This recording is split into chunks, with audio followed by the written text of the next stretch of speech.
In today's video, we will be enjoying a war adventure film, entitled Sniper. The White Raven. There will be spoilers ahead. Chill out and enjoy. The movie begins with Mykola Voronenko, a mathematician, physicist, and ecologist, saying goodbye to his pregnant wife, Nastya, as he leaves for work on a bicycle. They live in a very peaceful area in Ukraine's Donbass region, a 2-hectare land. They are considered the first eco-settlers in the area. Mykola parks his bike and goes to the school he's teaching at. Inside, he can see from the news that special forces killed 100 protesters in Kyiv, Ukraine's capital city. He also finds out that their president fled to Russia as Russia is on the verge of invading Ukraine. While teaching physics, Mykola does his best to share his knowledge and educate his students. One student named Ivan displays no sign of interest in learning. Instead, he keeps antagonizing the teacher every chance he gets. When the class ends, Ivan approaches the teacher and tells him to get out as he is a stranger there. On another regular bike ride to work, Mykola comes across armed men near his land. He does not think much of it and proceeds to report for work.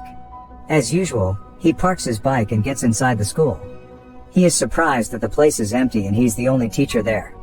He can see from the news that chaos is taking place all over as Russian forces continue to invade the neighboring areas. He immediately grabs his bike and goes back home. His wife is alone, and the thought of the armed men he saw earlier bothers him. He is not wrong.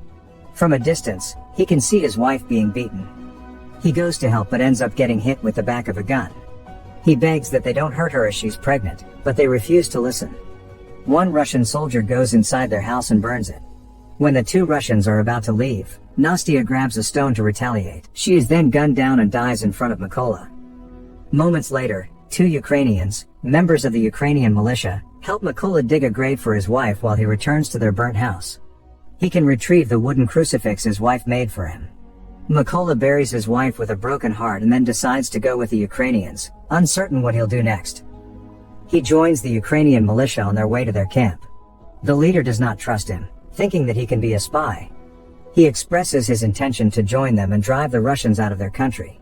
He is then given a chance to train with them, but being a pacifist, he has little knowledge about guns and is having a hard time with the training. A woman shows him how to disassemble and assemble a gun. He is determined to learn. One night while doing some physical conditioning, Mykola assures his officer that he is no longer a pacifist.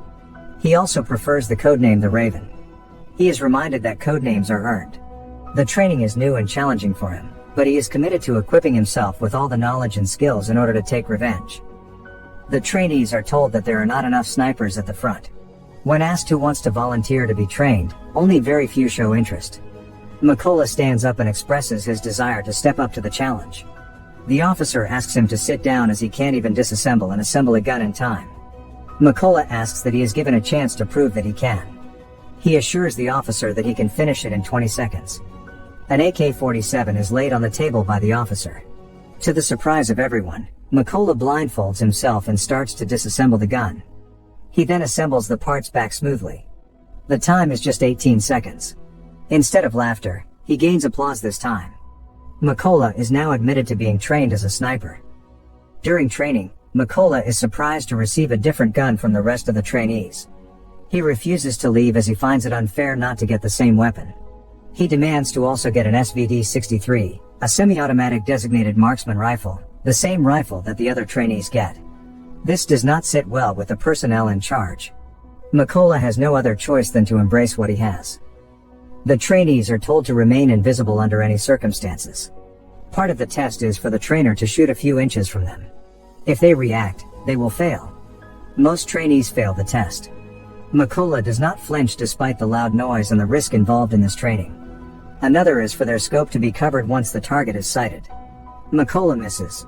Even if he knows that he does not have the best weapon, Mykola does not use it as an excuse. When the training focuses on computation, Mykola impresses the lieutenant colonel as he is able to calculate the answer before his fellow trainees can. His being a mathematician comes in handy. Mykola passes the sniper's training. One day, Mykola is told by the lieutenant colonel to pack his things. He is part of the team to be sent to a checkpoint that has been captured by the Russians. The team immediately secures its position. Each sniper has its own target. When they are about to execute their plan, a car heads toward the checkpoint.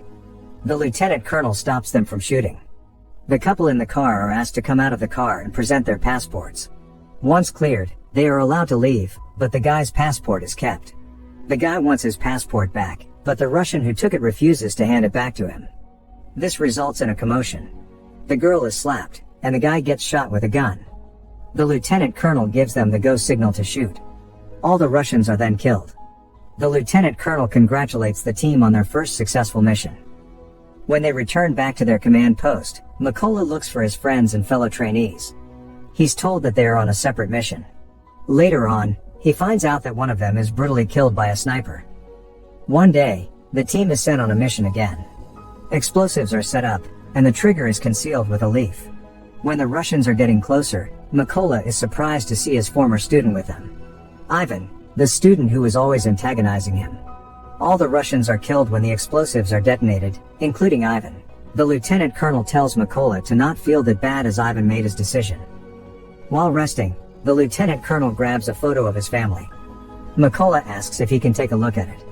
The officer tells him that his two daughters don't know the nature of his job. He has an agreement with his wife to keep his job with them. What they know is that he is on a business trip. The lieutenant colonel sees the crucifix he's been carrying. He asks if it's an amulet. Mykola tells him that it symbolizes family to him. Ukrainian forces secure the trenches by the border while the snipers are in position. It's just a matter of time before Russian forces will pass by. Meanwhile, the Russians are preparing to invade the region. Mykola sees the man who killed his wife from his scope. He asks for permission from the lieutenant colonel to shoot. He is told to stand down. Mykola asks for permission again as he has a perfect shot. He is too eager to go for it at this point. The request is turned down, but Mykola can't afford to miss this opportunity. He squeezes the trigger and hits the Russian in the neck. The Russian is killed. The officer is disappointed that his order was ignored. Without their knowledge, a Russian elite sniper named Sari is also in a position to spot their location. The lieutenant colonel spots Sari. He tells Mykola where the sniper's location is, but the Russian is too fast to react. The officer is then killed. Mykola now knows that their location is compromised. He puts the officer's dead body on his back as he braves the onslaught of the Russians. He finds a trench and covers it for safety. He manages to make it out alive, but the officer is not as lucky. He feels a tremendous amount of guilt for the death of the officer who always believed in him and who gave him the chance to serve. His emotions got the better of him when he went for the kill despite being asked not to. The only way to avenge his death is to trace the sniper who killed him. Mykola goes on a mission alone. He spots two snipers and can eliminate them, but not without getting hit in the arm.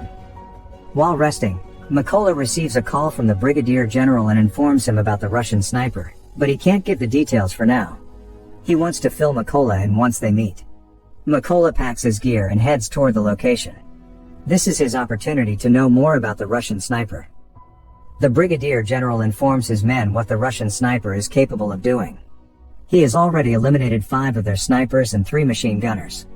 He is a force to be reckoned with. They have an idea where his favorite position is based on the kills he made. He does not change position.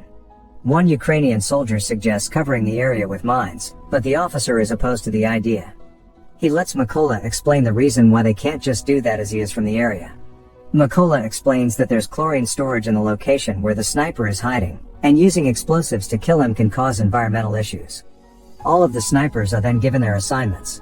The officer makes it clear that once the secondary targets are eliminated, he wants Mykola to climb up the building and kill the Russian sniper. They are then dismissed. All snipers are in a position to attack. Mykola confirms that he is now in position after crawling toward the target area. He manages to sneak up behind 2 Russians and immediately kills them both. One of the 2 was the same person who went to his place. The other snipers lock their subjects and wait for the go signal. They then manage to wipe out their targets after doing a countdown to shoot at the same exact time. Sari notices that his lookouts are not reporting back anymore. He leaves his post to check what's going on outside. Another Russian sniper also leaves his post to investigate as there seems to be an issue with their communication. They do not know that Mykola is closing in and just waiting for that perfect moment to shoot and kill them both. Sari checks one of the snipers outside. The sniper appears to be still in position. He is surprised to find out that the sniper has been shot dead. He calls for a backup. He is told to wait for 10 minutes for the team to arrive. Sari goes back to his position and fixates his eye back on his scope. He notices a wooden crucifix near him. Before he can react, Mykola then jumps on his back and stabs him in the neck. The other sniper also goes back to his post. When he does, a grenade is detonated, and he is killed as well.